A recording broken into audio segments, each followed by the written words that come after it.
प्रधानमंत्री नरेंद्र मोदी ब्रुनेई की यात्रा पर गए तो इस देश की काफी चर्चा होने लगी। सबसे ज्यादा चर्चा इस बात की भी है कि ये देश किसी से इनकम टैक्स नहीं लेता, फिर भी इसकी अर्थव्यवस्था चलती है।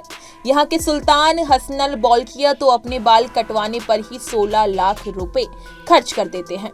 बाल काटने के लिए महीने में 2 बार प्राइवेट चार्टर्ड प्लेन से एक्सपर्ट आते हैं।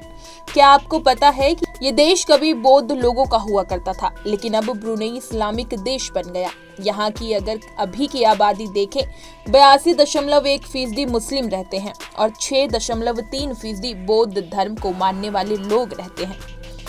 राजा ने कैसे अपनाया था इस्लाम? आंकड़ों की माने तो ब्रुनेई की आबादी 4 लाख के पार है। यहाँ लगातार जनसंख्या घट रही है। ब्रुनेई पहले बौद्ध देश हुआ करता था, इसे इस्लामी बने करीब 500 साल हो गए हैं।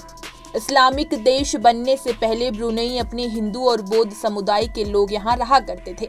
ये दक्षिण पूर्व एशिया में एक प्रमुख बौद्ध राज्य हुआ करता था।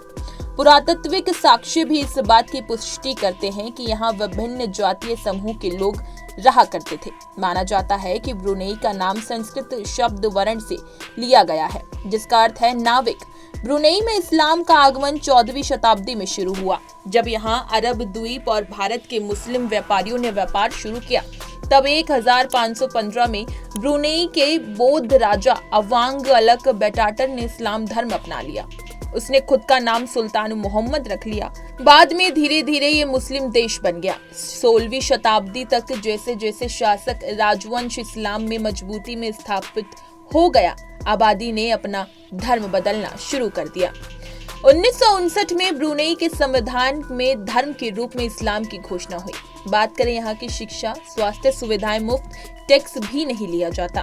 तो ब्रुनेई में किसी से भी इनकम टैक्स नहीं लिया जाता। यहाँ की अर्थव्यवस्था तेल से चलती है।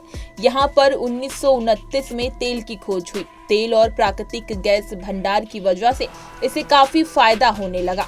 ब्रुनेई में प्रति व्यक्ति आय भी 28 लाख रुपए है, जबकि भारत में आय करीब 1,84,000 रुपए है। यहाँ शिक्षा और स्वास्थ्य सुविधाएं मुफ्त मिलती हैं। यहाँ पर्सनल इनकम पर कोई टैक्स नहीं लगता। प्रधानमंत्री नरेंद्र मोदी ब्रुनेई की यात्रा पर गए तो इस देश की काफी चर्चा होने लगी। सबसे ज्यादा चर्चा इस बात की है कि इस देश में किसी से भी इनकम टैक्स नहीं लिया जाता है।